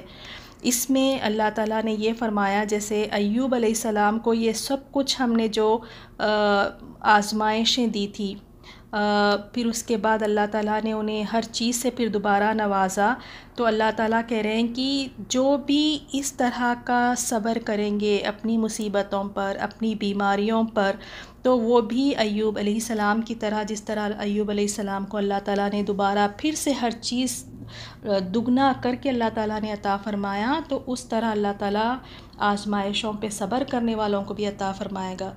ایوب علیہ السلام کے بارے میں آتا ہے کہ 18 سال کی آزمائش میں بھی وہ ایک دفعے بھی کلمہ شرک یا شکایت اللہ کے لیے ان کی زبان پر نہیں آئی۔ وہ ہمیشہ اپنے آپ کو ہی قصوروار سمجھتے اور اللہ تعالیٰ سے دعا کرتے کہ یا اللہ، شفا کے لیے اللہ تعالیٰ سے دعا کرتے۔ وہ تو 18 سال صبر سے رہے، اور ہماری کیفیت دیکھیں کہ شیطان ہم میں کتنے وسوسے ڈالتا ہے کہ 18 سال کیا 18 دن یا 18 مہینے ہم سے نہیں برداشت ہوتے اگر کوئی پریشانی آ جائے، کوئی مصیبت آ جائے یا کوئی بیماری آ جائے۔ لیکن یہ ہے کہ ہر وقت جو ہے اللہ تعالیٰ نے فرمایا ہر وقت ایک جیسا نہیں ہوتا۔ اگر آج کوئی بیمار ہے تو انشاءاللہ اللہ کے فضل و کرم سے وہ اس کو اللہ تعالیٰ صحت دے گا۔ اگر آج کسی کو صحت ہے تو کوئی یہ نہ سمجھے کہ وہ ہمیشہ صحت مند رہے گا۔ دن جو ہے بدلتے رہتے ہیں، یہ دنیا ہے، دنیا کی یہی ریت ہے۔ تو کوئی اتنی زیادہ نا امید مت ہو جائیں کہ میرے حالات اب کبھی نہیں سدھریں گے، میری بیماری اب ایسے ہی رہے گی، مجھے کبھی صحت نہیں ملے گی۔ نہیں، اللہ تعالیٰ سے حسن الظن رکھیں، اللہ تعالیٰ سے اچھی امیدیں رکھیں، کیونکہ اللہ تعالیٰ جو ہے ہمارے گمان کے مطابق ہوتا ہے۔ اگر آپ یہ ایمان رکھیں گی، اگر آپ یہ یقین رکھیں گے کہ میرا رب مجھے ضرور اس مشکل سے نکالے گا، میرا رب ضرور مجھے شفا عطا فرمائے گا، تو وہ ضرور شفا عطا فرماتا ہے۔ تو اللہ تعالیٰ اسی لیے کہہ رہے ہیں کہ اس میں عقل مندوں کے لیے نصیحت ہے۔ نصیحت اس میں یہی ہے کہ اگر جس طرح ایوب علیہ السلام نے صبر کیا مصیبتوں پہ، پھر اللہ تعالیٰ نے کس طرح انہیں نوازا اپنی رحمت سے، تو یہ پھر دوسرے مومن بھی اگر اس طرح کریں گے تو انشاءاللہ اللہ تعالیٰ انہیں بھی نوازے گا۔ اور اس کے بعد آیت نمبر 44 میں، اور اپنے ہاتھ میں تنکوں کا ایک جھاڑو لے کر مار دے اور قسم کے خلاف نہ کر۔ یہ اس لیے کہا جا رہا ہے کہ کیونکہ بیماری کے ایام میں خدمت گزار بیوی کو کسی بات سے ناراض ہو کر حضرت ایوب علیہ السلام نے اسے 100 کوڑے مارنے کی قسم کھائی تھی۔ صحتیاب ہونے کے بعد اللہ تعالیٰ نے فرمایا کہ 100 تنکوں والی جھاڑو لے کر ایک مرتبہ اسے مار دے، تیری قسم پوری ہو جائے گی۔ سچ تو یہ ہے کہ ہم نے اسے بڑا صابر بندہ پایا۔ اللہ تعالیٰ خود فرما رہے ہیں کہ ایوب علیہ السلام کو بہت صبر کرنے والا پایا، اور وہ بڑا نیک بندہ تھا اور بڑی ہی رغبت رکھنے والا تھا۔ اس کے بعد آپ دیکھیں کہ ابراہیم علیہ السلام کا ذکر آ رہا ہے 45 آیت 45 سے۔ اللہ تعالیٰ فرما رہے ہیں کہ وَاذْكُرْ عِبَادَنَا، کہ ہمارے بندوں میں سے ابراہیم علیہ السلام، اسحاق علیہ السلام اور یعقوب علیہ السلام کا بھی لوگوں سے ذکر کرے۔ کیا ذکر کرے؟ وہ یہ ذکر ہے کہ وہ جو ہے ہاتھوں والے اور آنکھوں والے تھے۔ ہاتھوں والوں سے یہاں پہ مراد ہے کہ قوت والے تھے، یعنی اللہ تعالیٰ نے اتنی ان کو قوتیں دی تھی، اور ان قوتوں سے وہ اللہ تعالیٰ کی دین کی مدد کرتے، ان قوتوں سے وہ عبادتیں کرتے، ان قوتوں سے وہ اللہ کی رضا حاصل کرتے۔ اور آنکھوں والے تھے، اس سے مراد ہے کہ وہ تدبر کرتے، غور و فکر کرتے، اللہ نے انہیں دانائی دی تھی۔ اور دوسرا یہ بھی کہا جاتا ہے کہ ہاتھوں والے تھے، اس سے مراد یہ ہے کہ وہ لوگوں پر احسان کرتے تھے، انہی ہاتھوں سے وہ اللہ تعالیٰ کے وہ کام کرتے جس سے اللہ کو وہ راضی کر سکے، یہی ہاتھوں سے وہ دوسروں کی مدد کرتے۔ تو آپ تھوڑا سا رک کے اپنے آپ کا بھی جائزہ لیں، میں بھی اپنا جائزہ لوں کہ اللہ تعالیٰ نے ہمیں بھی کچھ قوتیں دی ہے، تو ہم ان قوتوں کو کہاں لگا رہے؟ کیا یہ قوتیں جو اللہ تعالیٰ نے ہمیں دی ہے وہ اللہ کی رضا میں لگ رہے ہیں، یا اللہ تعالیٰ کی ناراضگی میں ہم اس کو لگا رہے ہیں؟ اور اس کے بعد اللہ تعالیٰ آیت 46 میں فرما رہے ہیں کہ ہم نے انہیں خاص بات یعنی آخرت کی یاد کے ساتھ مخصوص کر دیا۔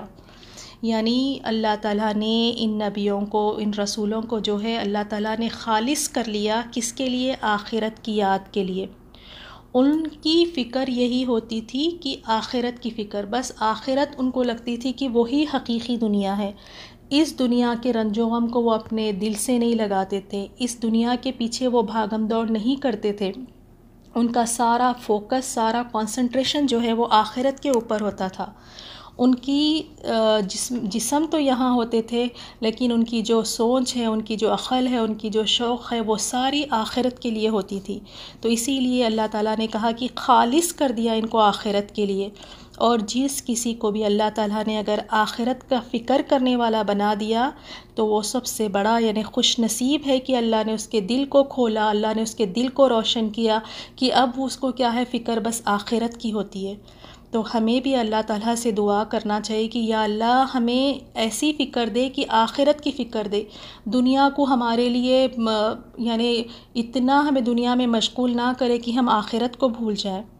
اس کے بعد اللہ تعالیٰ نے فرمایا کہ یہ سب ہمارے یعنی چنے ہوئے بندے اور بہترین لوگ تھے، جتنے بھی نبی اور رسول ابراہیم علیہ السلام، اسحاق اور یعقوب علیہ السلام کے بارے میں کہ یہ چنے ہوئے لوگ تھے۔ اس کے بعد فرمایا آیت نمبر 48 میں اسماعیل، یسع اور ذی الکفل علیہ السلام کا بھی ذکر کر دیجئے، یہ سب بہترین لوگ تھے، اور ان کے بارے میں بھی کر کے بتایا کہ یہ سب بہترین لوگ تھے۔ اب آیت نمبر 49 میں آپ دیکھیں کہ ھذا ذکر، یہ نصیحت ہے، ٹھیک ہے، پھر سے اللہ تعالیٰ خود کہہ رہے ہیں کہ یہ نصیحت ہے، کن کے لیے ہے؟ وَإِنَّ لِلْمُتَّقِينَ لَحُسْنَ مآب، یقین مانو کہ پرہیزگاروں کو کی بڑی اچھی جگہ ہے، جو لوگ اللہ سے ڈرتے ہیں، متقی لوگ ہیں، پرہیزگار لوگ ہیں، جو اپنی زندگی کا ایک ایک قدم پھونک پھونک کر اٹھاتے ہیں۔ ان کو بڑا خوف ہوتا ہے کہ کہیں میرے یہ کام کرنے سے میرا رب ناراض نہ ہو جائے۔ ان کا ہر عمل زندگی کا یہ ہوتا ہے کہ اس سے میں اپنے رب کو راضی کر دوں۔ یہ ہوتے ہیں متقی لوگ۔ متقی لوگوں کی صفات میں یہ ہے کہ وہ نیکیاں کر کر کے بھی ڈرتے ہیں کہ پتہ نہیں ہماری نیکی قبول ہوگی کہ نہیں، اور وہ گناہوں سے اپنے آپ کو بچا بچا کے زندگی گزارتے ہیں۔ اللہ تعالیٰ ہمیں بھی متقی بنا دے۔ تو متقیوں کے لیے انجام بتایا کہ جناتی عدن، اور کیا ہے کہ ہمیشگی والی جنتیں ہیں جن کے دروازے ان کے لیے کھلے ہوئے ہوں گے۔ اسپیشل ویلکم ان کے لیے، کہ یہ نہیں کہ وہاں جا کے کھڑے رہنا ہوگا، انتظار کرنا ہوگا، یہ نہیں کہ اللہ تعالیٰ پہلے سے ہی ان کے لیے دروازے جنت کے کھول رکھیں گے، وہ امیڈیٹلی انشاءاللہ اس میں انٹر ہو جائیں گے، کوئی رکاوٹیں نہیں، کچھ نہیں، ایک دم اسپیشل ویلکم ان کے لیے۔ اور وہاں پہ پھر یہ ہے کہ متکئین فیہا، جن میں وہ با فراغت تکیے لگائے بیٹھے ہوئے ہوں گے، اور طرح طرح کے میوے اور قسم قسم کی شرابوں کی فرمائش کر رہے ہوں گے وہاں پہ۔ اور اس کے بعد یہ ہے وَعِندَهُمْ، اور ان کے پاس نیچی نظروں والی ہم عمر حوریں ہوں گی۔ نیچی نظر سے یہاں پہ مراد یہ ہے کہ وہ اپنے شوہروں کے سوا کسی اور کو نہیں دیکھیں گی، کسی اور کی طرف مائل یا اٹریکٹ نہیں ہوں گی، وہ اپنے شوہروں سے وفادار ہوں گی، اور بس اپنی شوہروں کی طرف ان کی نظریں اٹھیں گی، اور ہم عمر اور سیم ایج ہوگی۔ اور ہم یہاں پر بھی دیکھتے ہیں کہ جب وائف اور ہسبینڈس میں زیادہ ایج ڈفرینس آتا ہے تو تھوڑا سا سوچ جو ہے آپس میں ملتی نہیں ہے، لیکن جنت میں اللہ تعالیٰ ہم عمر رکھیں گے۔ ھذا ما توعدون، یہ ہے جس کا وعدہ تم سے حساب کے دن کے لیے کیا جاتا ہے۔ اور پھر لاسٹ آیت نمبر 54 میں اللہ تعالیٰ فرما رہے ہیں کہ ان ھذا لرزقنا، بے شک روزیاں خاص ہمارا عطیہ ہے، تحفہ ہے، جن کا کبھی خاتمہ نہیں ہوگا۔ یہاں اگر اللہ تعالیٰ ہمیں کوئی بھی رزق دیتا ہے، رزق میں یاد رکھیں کہ اونلی کھانا نہیں ہوتا ہے، رزق میں ہے جو کچھ اللہ نے آپ کو عطا کیا ہے وہ رزق ہے۔ تو رزق میں اللہ تعالیٰ نے کہا کہ وہاں پہ یہ رزق جو ہے کبھی نہیں ختم ہوگا، اللہ تعالیٰ کے پاس جو کچھ بھی ہے وہ ہمیشہ باقی رہنے والا ہے۔ اور یہاں پہ آپ کے پاس یا میرے پاس جو کچھ بھی چیز ہو، وہ چاہے کتنی ہی قیمتی کیوں نہ ہو، وہ کتنی ہی محنت سے کیوں نہ کمائی ہو، وہ سب چیزیں یہیں کی یہیں ختم ہو جانے والی ہے، لیکن جو اللہ کی طرف ہم بھیج دیتے ہیں تو وہی چیز باقی ہے اور وہی چیز محفوظ ہے۔ اللہ تعالیٰ ہمیں توفیق دے کہ ہم جتنی بھی چیزیں ہمارے پاس ہیں وہ اللہ کی طرف بھیج کر، اللہ کے راستے میں استعمال کر کے، اللہ کی رضا میں استعمال کر کے ان ساری چیزوں کو ہم محفوظ کر سکتے ہیں۔ اور باقی یہاں کی چیزیں، یہاں کی نعمتوں کا زوال ہے، اور وہاں پہ جو اللہ کے پاس ہے وہ نہ کبھی چھین لی جائیں گی، نہ وہ کبھی ختم ہوں گی۔ سورۃ الصاد آیات 55 سے 70 تک۔ آیات 55 سے 64 تک ہم دیکھیں گے بدبختوں کا انجام۔ اللہ تعالیٰ فرما رہے ہیں کہ ھذا وَإِنَّ لِلطَّاغِينَ، یہ جو ہے بلا شبہ سرکشوں کے لیے ہے۔ اللہ تعالیٰ نے بیان فرمایا سرکش کون ہوتے ہیں، یعنی جو اللہ تعالیٰ کی اطاعت اور بندگی کا انکار کرے اور رسول صلی اللہ علیہ وسلم کی مخالفت کرنے والے تھے، اس وجہ سے انہیں سرکش کہا گیا اور ان کے لیے جو ہے بہت برا ٹھکانہ ہے۔ پھر اللہ تعالیٰ نے مزید فرمایا کہ جہنم یصلونہا، یعنی دوزخ جس میں وہ داخل ہوں گے، اور جب وہ اس میں داخل ہوں گے تو وہ ان کو تمام اطراف سے گھیر لے گی، پس وہ بہت برا ٹھکانہ ہے، یہ ہے سزا۔ تو وہ اسے چکھیں گے کھولتا ہوا پانی اور پیپ سے۔ حمیم جو ہے اس کھولتے ہوئے گرم پانی کو کہتے ہیں جس کی گرمی انتہائی کو پہنچ گئی ہو، یعنی بالکل میکسیمم جو ہے اس کا بوائلنگ پوائنٹ ہم کہہ سکتے ہیں کہ اس سے آگے اور زیادہ گرم ہو ہی نہیں سکتا۔ تو انتہائی گرم پانی جب جہنمی اس کو پئیں گے تو ان کی انتڑیاں جو ہے اسے کٹ جائے گی۔ اور وہ غساق سے مراد ہے کہ شدید ترین ٹھنڈی چیز کو کہتے ہیں، اتنی ٹھنڈی کہ ناقابل برداشت، کہ انسان اس کو پی ہی نہیں سکتا۔ اور غساق کے دوسرا یہ بھی تفسیر میں آتا ہے کہ جو دوسرے جہنمی ہیں ان کا جو پیپ نکلے گا ان کی کھالوں سے، اور جو ان کا گندا خون ہوگا اس کو بھی جو ہے دوسرے جہنمیوں کو پینے کے لیے ایز اے مشروب، ایز اے ڈرنک ان کو دیا جائے گا۔ بہت ڈرانے والی بات ہے۔ پھر اللہ تعالیٰ نے کہا وَآخَرُ مِن شَكْلِهِ أَزْوَاجٌ، اللہ تعالیٰ ہم سب کو محفوظ رکھے۔ کہا اور اسی طرح کے اور بہت سے عذاب ہوں گے، یعنی بس یہی کھولتا ہوا پانی اور یہ چیزیں نہیں، اس کے علاوہ اور طرح طرح کے بہت ڈفرینٹ کائنڈز آف وہاں پہ ٹارچرز بھی ہوں گے اور عذاب بھی ہوں گے۔ جیسے بہت سارے ائمہ اکرام نے کہا ہے، جیسے شدید ترین وہاں پہ سردی ہوگی اور وہ بھی ایک عذاب ہے، اور کھولتا ہوا گرم پانی ہوگا، اور تھوہر کھانا ہوگا، سعود پر چڑھایا جائے گا، اور جہنم اتنی زیادہ گہری ہے کہ اس گہرائی میں جہنمیوں کو گرایا جائے گا۔ اور اس کے علاوہ جو عذاب ہے وہ ہے وہاں پہ ان کو ذلیل اور رسوا کیا جائے گا۔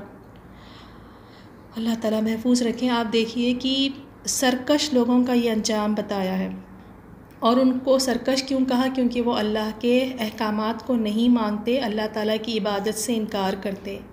آج انسان اتنا نڈر ہے، اتنا بے خوف ہے اور اتنا لاپرواہ بیٹھا ہے نا کہ اس کو اندازہ ہی نہیں ہے کہ وہ جس طرح کا عمل کر رہا ہے نا تو اللہ تعالیٰ نے اس کے لیے وہاں کیا تیاری کر کے رکھی ہے۔ اگر ان چیزوں کو ہم امیجن کریں، تصور کرنے لگے نا کہ اگر اس کی جگہ پہ اگر مجھے ڈال دیا جائے، اگر میں جہنم میں چلی جاؤں، اگر مجھے اس طرح کا کھانا دیا جائے، مجھے اس طرح گرم شدید کھولتا ہوا پانی اگر مجھے پینے کے لیے دیا جائے تو میرا کیا بنے گا؟ میں کیسے وہاں پہ رہوں گی؟ میں کیسے یہ چیزیں کھاؤں گی؟ اور اس کے علاوہ آپ دیکھیں کہ ہم لوگ نا اتنے اپنے آپ سے محبت کرتے ہیں اور ذرا نہیں چاہتے کہ کوئی ہماری طرف تھوڑی سی بھی نگاہ ٹیڑھی کر کے دیکھیں۔ ہم ہمیشہ یہی چاہتے ہیں کہ جس محفل میں بھی جائیں لوگ ہم سے محبت کرے، ہمیں عزت دے، ہمیں اچھی جگہ بٹھائے، ہم سے اچھی بات کرے۔ کہاں جہنم میں ان کو اللہ تعالیٰ ذلیل اور رسوائی کا بھی عذاب دے گا۔ یہ بھی ایک عذاب ہے کہ اتنی ان کی انسلٹ کی جائے گی، اتنا ان کو ہیومیلیٹ کیا جائے گا، اتنا ان کو ذلیل کیا جائے گا وہاں پہ کہ وہ وہاں پہ موت مانگیں گے اور ان کو موت بھی نہیں آئے گی۔ تو یہ ان لوگوں کا انجام ہے جو اللہ تعالیٰ کے احکامات کو نہیں مانتے۔ ہم بھی اللہ تعالیٰ کے کئی ایسے احکامات ہیں جس سے ہم لاپرواہ ہیں۔ نماز کی مثال ہی لے لیجئے کہ اللہ تعالیٰ کا حکم ہے کہ 5 وقت کی نماز ہم سب کو پڑھنا ہے۔ بتائیں کہ ہم سب میں ہم جتنے بھی ہیں ہم سب کتنی ہیں جو پابندی سے با وقت اور خشوع اور خضوع کے ساتھ ہم پڑھتے ہیں۔ اگر نماز ہے پڑھ بھی لیتے ہیں تو 5 میں سے کسی کے 3 ہوئے، کسی کے 4 ہوئے۔ اگر کسی نے 5 وقت کی پڑھ بھی لی تو اب اس میں سیکنڈ سٹیپ دیکھیں کہ کیا اس میں خشوع ہے، کیا وہ اخلاص کے ساتھ پڑھ رہے ہیں، کیا وہ رسول صلی اللہ علیہ وسلم کے طریقے سے ہے۔ اس طرح دیگر کئی عمل ہے جو ہم جو ہے نہیں کر رہے۔ زبان سے بے شک ہم نہیں کہہ رہے کہ یا اللہ ہم تیری عبادت نہیں کرتے، زبان سے نہیں کہہ رہے، لیکن جس طرح کے ہمارے رویے ہیں، جس طرح کا ہمارا وے آف لیونگ ہے نا، یہی دکھاتا ہے کہ یا اللہ ہمیں آپ سے زیادہ جو ہے نعوذ باللہ دنیا کی فکر ہے، یا اللہ آپ سے زیادہ ہمیں بچوں کی فکر ہے، یا اللہ آپ سے زیادہ تو ہمیں ہمارے گھر سجانے کی، شاپنگوں کی، دعوتوں کی فکر ہے، یا اللہ آپ سے زیادہ تو مجھے میری نیند کی فکر ہے۔ ہم زبان سے نہیں کہہ رہے، لیکن اپنی زندگیوں میں خود دیکھیں، آپ اپنی زندگیوں پہ جب نظر ڈالتے ہیں نا تو پتہ لگ جاتا ہے کس کو ہم اہمیت دیتے ہیں۔ تو ان سرکشوں کے لیے اس طرح کا انجام اللہ تعالیٰ نے وہاں تیار کر کے رکھا ہے۔ اللہ تعالیٰ ہم سب کو محفوظ رکھے کہ مومن جو ہے بہت عقل مند ہوتا ہے، یہ دنیا کو ایک موقع سمجھتا ہے، یہاں ایک کمائی کا وقت ہے، وہ نیکیاں کر کے اپنے آپ کو یہاں پہ دوزخ کی آگ، جہنم کی آگ سے بچاتا ہے، اور اپنے آپ کو جو ہے اللہ کی رضا کے لیے یہاں پہ محنت کرتا ہے۔ اس کے بعد آیت نمبر 59 میں اہل دوزخ کا جھگڑنا۔ اب وہاں پہ جب وہ جہنمی ہوں گے تو وہ ایک دوسرے پہ ملامتیں کریں گے، ایک دوسرے پہ لعنتیں بھیجیں گے۔ اب دیکھیں آپ کی آیت نمبر 59 میں ہے کہ فرمایا یہ ایک فوج ہے جو تمہارے ساتھ داخل ہوگی، ان کو خوشی نہ ہو، یقیناً یہ آگ میں جانے والے ہیں، لا مرحبا یعنی ان کے لیے کوئی ویلکم نہیں ہے۔ یہ اللہ تعالیٰ کی طرف سے اس بات کا ذکر ہے جو جہنمی ایک دوسرے سے کہیں گے، وہاں پہ ایک دوسرے سے وہ کہیں گے کہ تمہارے لیے یہاں پہ کوئی ویلکم نہیں ہے، تمہارے لیے یہاں پہ کوئی خوش آمدید نہیں ہے۔ جیسے سورۃ الاعراف میں بھی اللہ تعالیٰ نے فرمایا، اس کا ترجمہ یہ ہے کہ جب ایک جماعت وہاں جا داخل ہوگی تو وہ اپنی دوسری جماعت پر لعنت بھیجیں گی، یعنی سلام کہنے کے بجائے وہ ایک دوسرے پر لعنت بھیجیں گے۔ ہم نے دیکھا تھا نا، جنتی جو ہے وہاں پہ ان کی بات بھی یہی ہوگی، وہ سلامی کریں گے وہاں پہ ایک دوسرے کو، اور جہنم میں کیا ہوگا، وہ ایک دوسرے پر لعنت بھیجیں گے، ایک دوسرے کی تکذیب کریں گے، اور ایک دوسرے کو کافر قرار دیں گے۔ اور پہلا داخل ہونے والی جماعت کے بعد جہنم کے فرشتے جب دوسری جماعت کو لے کر آئیں گے تو پہلی جماعت والے ان سے کہیں گے یہ ایک فوج ہے، جیسے آیت نمبر 59 میں کہ یہ ایک فوج ہے جو تمہارے ساتھ داخل ہوگی، ان کو خوشی نہ ہو، یقیناً یہ آگ میں جانے والے ہیں، کیونکہ یہ اہل دوزخ ہے۔ اس کے بعد فرمایا قالوا بل انتم، کہیں گے بلکہ تم ہو، تمہارے لیے خوشی نہ ہو، یعنی جہنم میں یہ داخل ہونے والے ان سے کہیں گے تمہیں ہی خوشی نہ ہو، کیونکہ تم ہی تو یہ بلا ہمارے سامنے لائے ہو، یعنی تم ہی نے تو ہمیں اس بات کی دعوت دی تھی جس نے ہمیں اس انجام تک پہنچا دیا، بس یہ برا ٹھکانہ ہے۔ تو بس وہاں پہ یہ ہوگا کہ وہ ایک دوسرے کو بلیم کریں گے کہ تمہاری وجہ سے میں یہاں آیا، میری وجہ سے تم یہاں پہ آئے، تمہارے لیے یہاں پہ سخت عذاب ہے، تم کافر ہے۔ تو وہاں پہ ایک دوسرے کو لعنت بھیجیں گے، ایک دوسرے پہ الزام ٹھہرائیں گے، ایک دوسرے کو گناہ گار سمجھیں گے۔ کوئی فائدہ ہوگا جب وہاں جا کر احساس کریں گے کہ ایسے لوگوں کے ساتھ تھے، ایسے لوگوں کی دعوتیں قبول کرتے تھے، ایسے لوگوں کو فالو کرتے تھے، تو وہاں جا کے ملامت کریں گے ان پہ، تو وہاں پہ کوئی فائدہ نہیں ہے۔ اللہ تعالیٰ ہمیں اتنی حکمت دے، ایسی بصیرت دے کہ ہم ایسے لوگوں کے ساتھ رہیں کہ جو ہمیں نیک اعمال کی طرف بلاتے ہیں، اللہ کی رضا کی طرف بلاتے ہیں، اور وہ پھر یہ ہے کہ ان کے ساتھ رہ کے ہم بھی جو ہے نیک عمل کرنے لگتے ہیں۔ اور قیامت والے دن یہ بھی آتا ہے کہ وہ کہیں گے اپنے انگلیاں چباتے ہوئے افسوس کے ساتھ کہیں گے کہ کاش میں اس کو نا اپنا دوست نہیں بنایا ہوتا۔ جب پتہ چلے گا کہ فلاں دوست کی وجہ سے اس کی کیا بربادی ہوئی ہے تو وہ کہے گا کہ کاش میں فلاں کو اپنا دوست نہ بنایا ہوتا۔ اور رسول صلی اللہ علیہ وسلم یہ بھی فرمائیں کہ انسان جو ہے اپنے دوست کے دین پر ہوتا ہے، یعنی جس طرح کا دوست ہوگا نا اسی طرح کا انسان ہوگا۔ تو ہم کسی کے دوست کو دیکھ کر بھی بتا سکتے ہیں، جیسے اگر آپ مجھے آپ کا دوست دکھائیں کون ہے تو مجھے پتہ لگ جائے گا آپ کیا ہو۔ تو وہاں ایک دوسرے کو ملامت کریں گے اور ایک دوسرے پہ لعنت بھیجیں گے۔ اور جنتیوں کو دیکھیں ماشاءاللہ، وہاں وہ ایک دوسرے کو سلام کہیں گے۔ اس کے بعد ہے وہ کہیں گے، پھر کہیں گے اللہ تعالیٰ سے دعا کریں گے کہ اے ہمارے پروردگار، جو اس کو ہمارے سامنے لایا ہے نا اس کو آگ میں دگنا عذاب دے۔ اب کہتے ہیں کہ ان کی وجہ سے ہم یہاں ہیں نا یا اللہ تعالیٰ، تو اب ان کو آپ نا دگنا عذاب دیجئے، جیسے کہ اللہ تبارک و تعالیٰ نے دوسری جگہ فرمایا، سورۃ الاعراف میں ہے، پچھلی جماعت جو ہے پہلی جماعت کے بارے میں کہیں گی اے ہمارے پروردگار، انہی لوگوں نے ہم کو گمراہ کیا تھا تو ان کو جہنم کا دگنا عذاب دے۔ پھر اللہ تعالیٰ فرمائیں گے تم سب کو دگنا عذاب دیا جائے گا مگر تم نہیں جانتے، سب کے لیے دگنا عذاب ہے۔ اس کے بعد آیت نمبر 62 اور 63 میں دیکھیں کہ اور کہیں گے کیا سبب ہے کہ یہاں ہم ان شخصوں کو نہیں دیکھتے جن کو ہم بروں میں شمار کیا کرتے تھے، کیا ہم نے ان سے مذاق نہیں کیا تھا، ہماری آنکھیں ان کی طرف سے پھر گئی ہے۔ یہ کفار کے بارے میں بیان کیا گیا ہے کہ وہ جہنم میں جب جائیں گے تو یہ جو کفار ہے یہ کہیں گے کہ کچھ لوگ ہمیں نظر نہیں آ رہے ہیں جو دنیا میں ہم جن کو گمراہ سمجھتے تھے، ہم جن کا مذاق اڑایا کرتے تھے، ہم سمجھتے تھے کہ وہی سب سے برے لوگ ہیں، تو آج تو وہ ہمیں جہنم میں کہیں نظر ہی نہیں آ رہے۔ اور پھر وہ اپنے آپ کو خود تسلی دے لیں گے، کہیں گے اچھا ہو سکتا ہے جو ہمیں نظر نہیں آ رہے جہنم میں یہی کہیں ہوں گے وہ بھی۔ اس کے بعد اللہ تعالیٰ نے فرمایا کہ ان کے جو ہے یہ خود اپنی یعنی اعتراف کریں گے، اپنے آپ کو تسلی دیں گے، کہیں گے کہ شاید وہ ہمارے ساتھ جہنم میں ہو لیکن ان پر ہماری نظر نہ پڑی ہو، تو اس وقت انہیں یہ معلوم ہو جائے گا کہ وہ جنت کے بلند و بالا درجات میں ہیں۔ اس میں آتا ہے کہ جیسے ابو جہل کے بارے میں بتایا گیا کہ ابو جہل کہے گا کہ کیا بات ہے کہ یہاں پہ مجھے بلال، عمار، صہیب اور فلاں فلاں جو صحابہ ہے رضی اللہ تعالیٰ عنہما وہ نظر نہیں آ رہے۔ تمام کافر یہی کہیں گے کہ کیونکہ ان کو لگتا تھا کہ جو مومن ہے نا وہی گمراہ ہے، تو وہ مومنوں کو وہاں ڈھونڈیں گے اور جب ان کو بتایا جائے گا کہ وہ جنت میں ہے تو تب انہیں پتہ لگے گا۔ اسی طرح آیت نمبر 64 میں ہے ان ذالک لحق، بے شک یہ اہل دوزخ کا جھگڑنا برحق ہے۔ وہ جو ایک دوسروں کے ساتھ جھگڑ رہے ہیں تو یہ حق پہ جھگڑ رہے ہیں، کیونکہ وہ ایک دوسرے کو الزامہ لگا رہے ہیں، صحیح ہے، ایک دوسرے کو وہ آپس میں ملامت کر رہے ہیں۔ ہم نے تمہیں اہل دوزخ کے بارے میں تو جو یہ خبر دی ہے کہ وہ آپس میں جھگڑیں گے اور ایک دوسرے پر لعنت کریں گے، تو یہ برحق اور سچی خبر ہے، یعنی اللہ تعالیٰ نے اس کی خبر دی ہے کہ واقعی وہ اس طرح وہاں پر کرنے والے ہیں۔ اب دیکھیں تفسیر آیات جو ہے 65 سے 70 تک، اس میں رسول صلی اللہ علیہ وسلم کی رسالت شان کی خبر ہے۔ کہا رسول صلی اللہ علیہ وسلم نے انما انا منذر، یقیناً میں تو صرف ڈرانے والا ہوں اور میں وہ نہیں جو تم سمجھتے ہو۔ اور کہا کہ اور اللہ جو ہے واحد القہار ہے، وہ بہت بڑا زبردست ہے اور اس کے سوا کوئی معبود نہیں۔ اور پھر بتایا رب السماوات والارض وما بینہما، آسمان اور زمین اور جو مخلوق ان دونوں کے درمیان ہے، سب کا مالک اللہ ہے، یعنی سب کا مالک بھی وہی ہے اور سب میں تصرف بھی اسی کا چلتا ہے، اسی کا اور چلتا ہے۔ اور العزیز ہے، نہایت غالب ہے، الغفار بہت بخشنے والا ہے۔